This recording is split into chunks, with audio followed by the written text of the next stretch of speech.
Alright, hello guys, welcome back to the coaching game review series. This time we're looking at Le Waffles, who's waffling away with his nightmare start, and this is a rather short game, but I still think I can contribute something.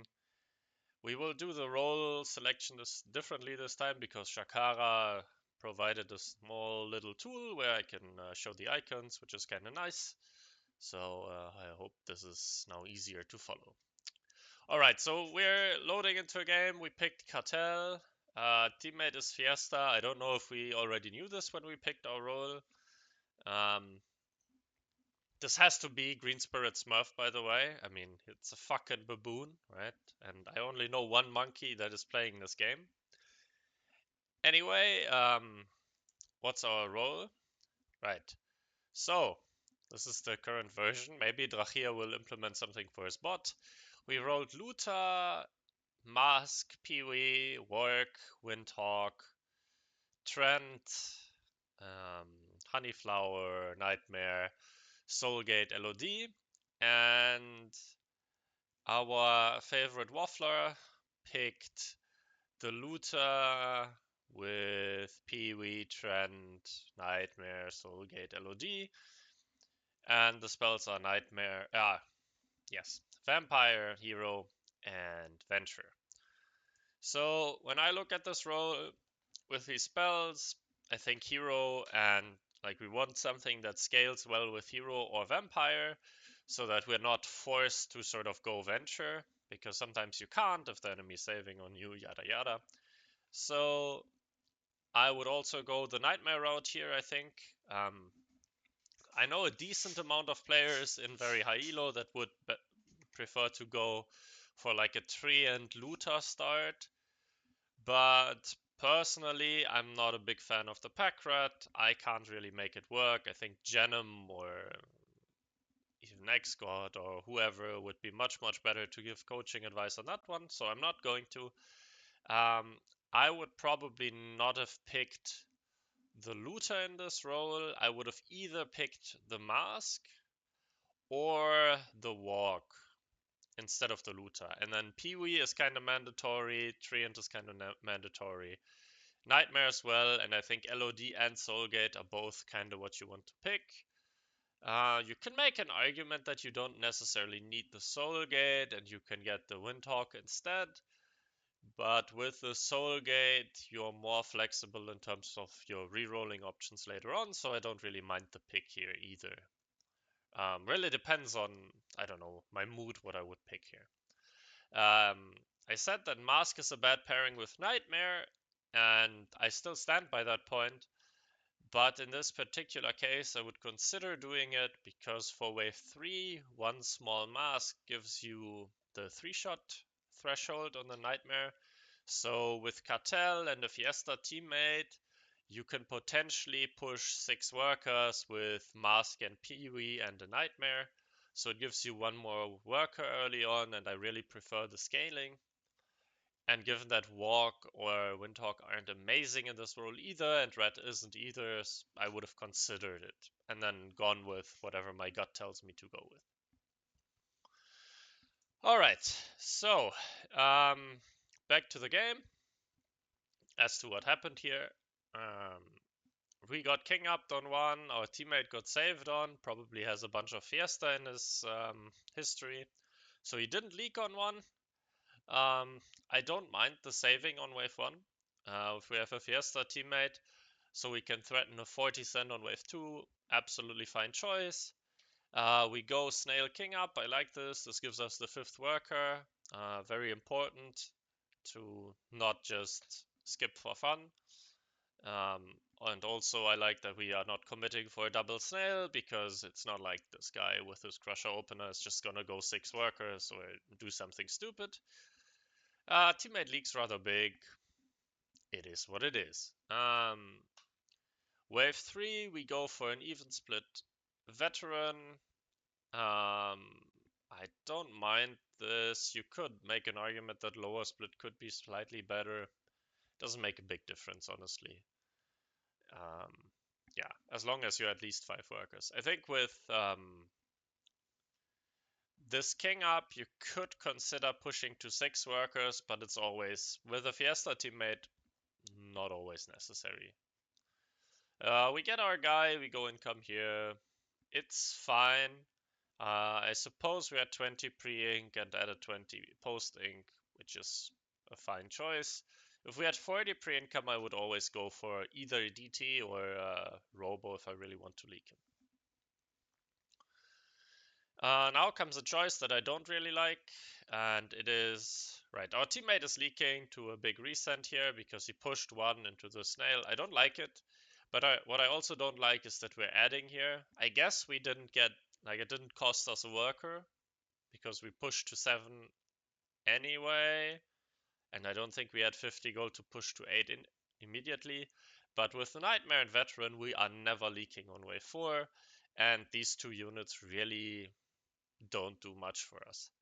I guess we took king damage, so it's probably fine, but personally I would never add here. I would just like to have more money for wave 5 and have a little bit more options there in case we get saved on. Yeah, especially with a Fiesta teammate and a rather fed game.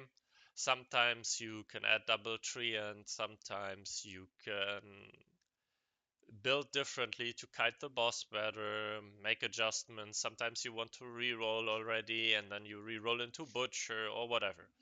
So personally, I'd recommend not adding if we don't need it, but in this case, it probably saved us some king damage, so it ended up being a fine choice. Our teammate is sending into a flower here. I mean, seeing this build really is very painful, but okay. Our teammate is going for a full resend with a Hermit, which works wonders. I suppose this is why we decided to go full here. Again, this is a choice I personally would not have made, and the reason is very simple. We are looking at this build. He's 300 value, which is not super low for wave 4. He's gonna have a Zeus. He's getting a lot of gold here. So he will definitely have at least this build, probably add like one Howler or whatever. And that this leaks 30% is even more than I expected. But it's never gonna leak more than 30%. And just economy-wise, this send kind of puts us a little bit behind.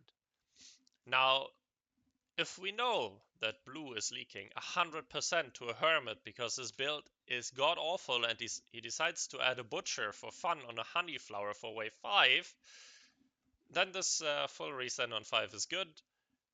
But if we expect blue to make a choice that is not absolutely fucking horrendous, then we shouldn't go full here and just prioritize our own game. Adding the Treant here, very good choice. This is what we drafted it for. Positioning is fine as well. Tree of Life on Doppel is not amazing, as we discussed in the Discord already, but we don't really have another combo, so it's very fine.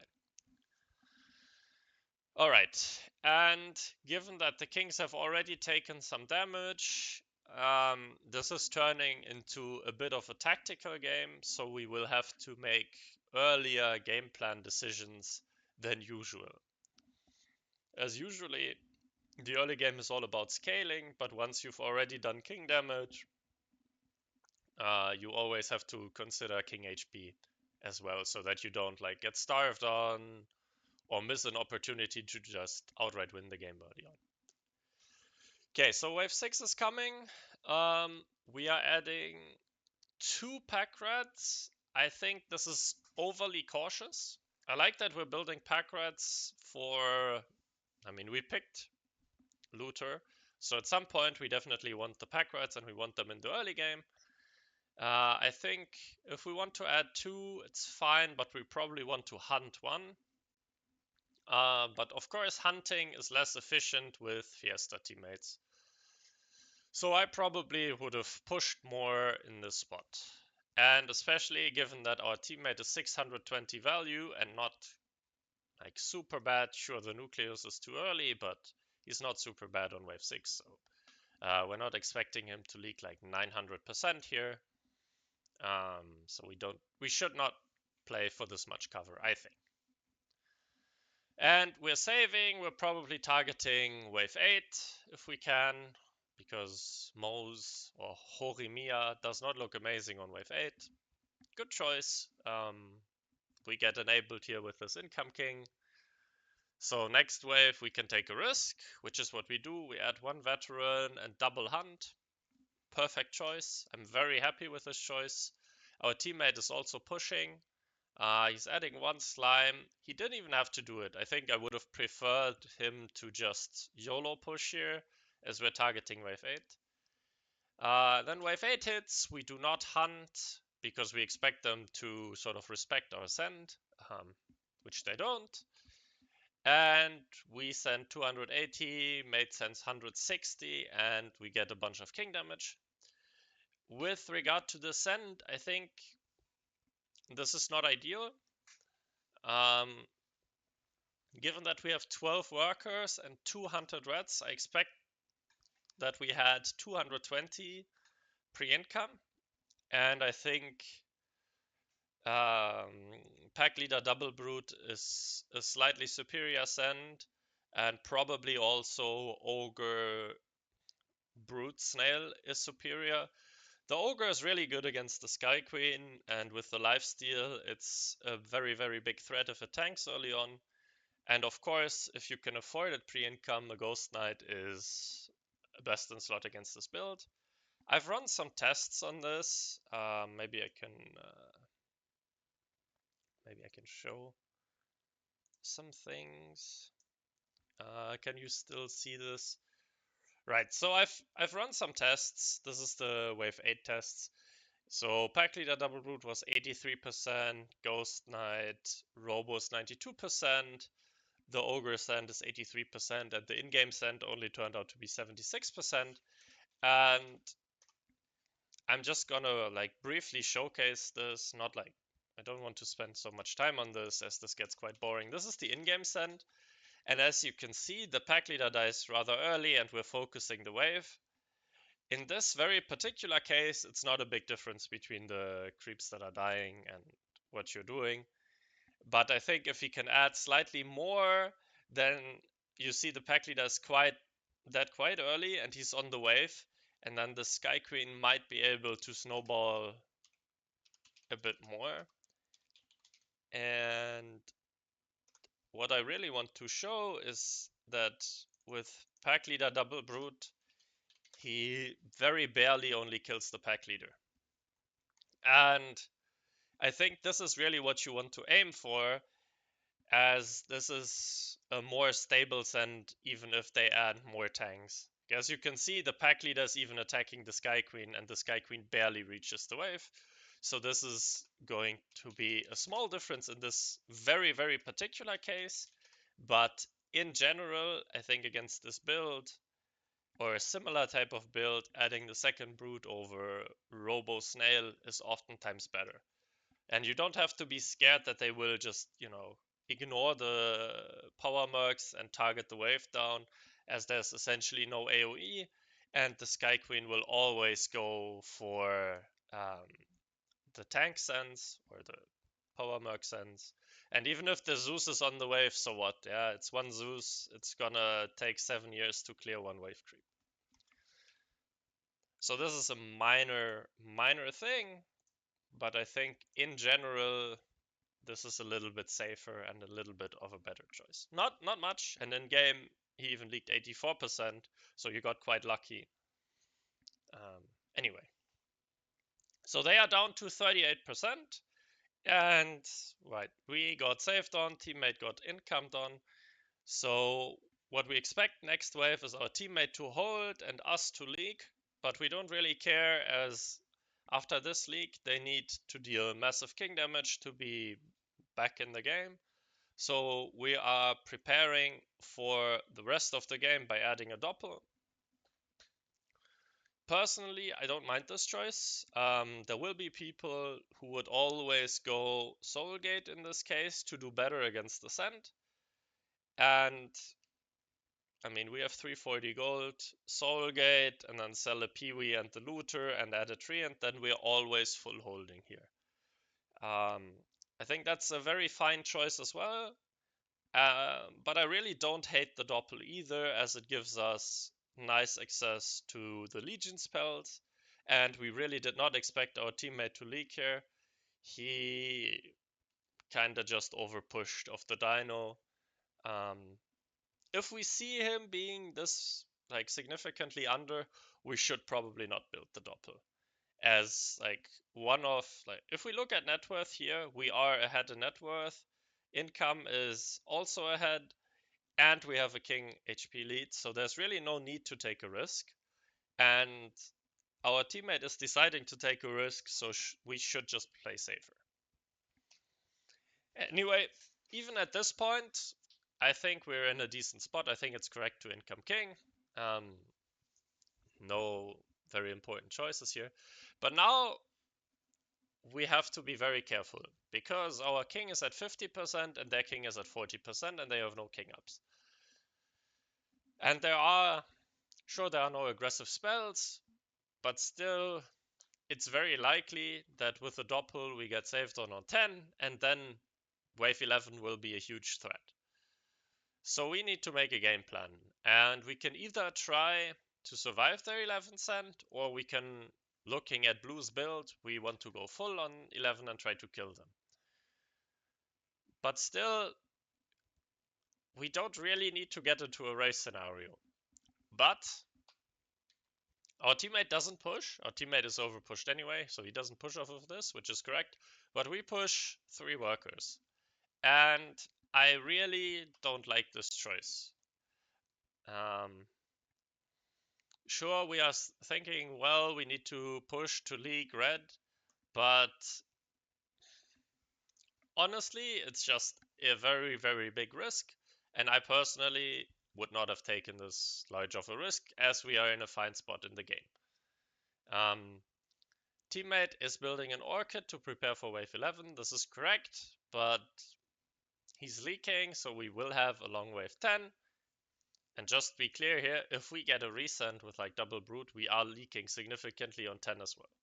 And then we probably can't leak them on 11 because of the extra gold, and we are in a rough spot as well. And then wave 11 hits and the game ends in a very, very close race. We survive with 2%. We would definitely die to these leaks, but they die before us. And I think wave 11, what we do is absolutely correct. I haven't tested if this Tree of Life is really worth it or if 2 small treants are worth it. But I definitely think Nightmare is the vampire pick is correct, because the lifesteal just gives us a lot of chances to hold longer, and this is all about holding longer. And this sand turns out to be the absolute best in slot against red as well. I've played around with this a little bit. I couldn't find anything that leaks him faster or better, so this was a really, really good choice. If you go pack leader double brute or whatever, he's not leaking as much, you're losing the game. So this is probably the only send that wins you the game. So very well done. Very good choice. I'll quickly show something here that you can think about for next time. I'm not sure if it's much better, but it's just something that one could keep in mind in case such a situation happens again. If we move this looter up by 1 square, we also pull the, if there are 2 big ranged DPS sends, they will all go right. With the looter here, 1 goes right, 1 goes left. And we kind of want to keep the DPS from the left-hand side, as we really want the treants and stuff to lifesteal. So if you do this, then you have, with this send, the Robo going right as well. And the 4-eye is even further on the right-hand side. And we don't have to look at this. It doesn't make a difference in terms of creeps leaked in this very specific case. But if we have this,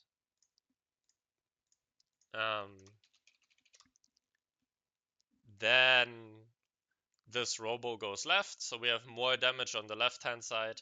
And this 4i is also targeting the left-hand side earlier, so you usually want to pull those further to the right, as it also makes it kind of easier to snipe the 4i usually. But again, in this case, it doesn't make a difference for leak percent, so it's whatever. What I want to test is what happens, and I haven't done this beforehand, which obviously I should have, but I'm not well prepared. I don't know if you had this amount of gold. Actually, let's just do this then.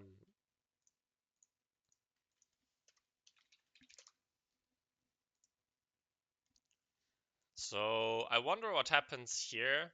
This one veteran is walking over, but we don't really care about this so much.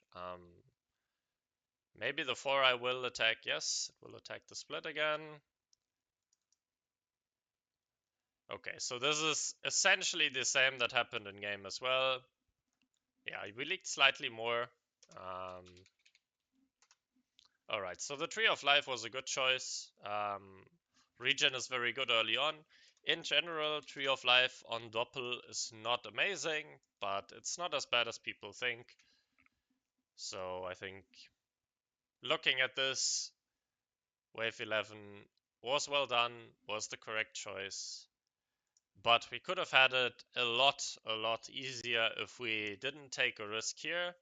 But this is mostly on yellow, to be honest. We're also quite lucky that he didn't go full after the Mimic. And then the overpush really made this game closer than it had to be. But apart from that, I really liked most of the early game choices. And yeah, so good job, Mr. Waffles.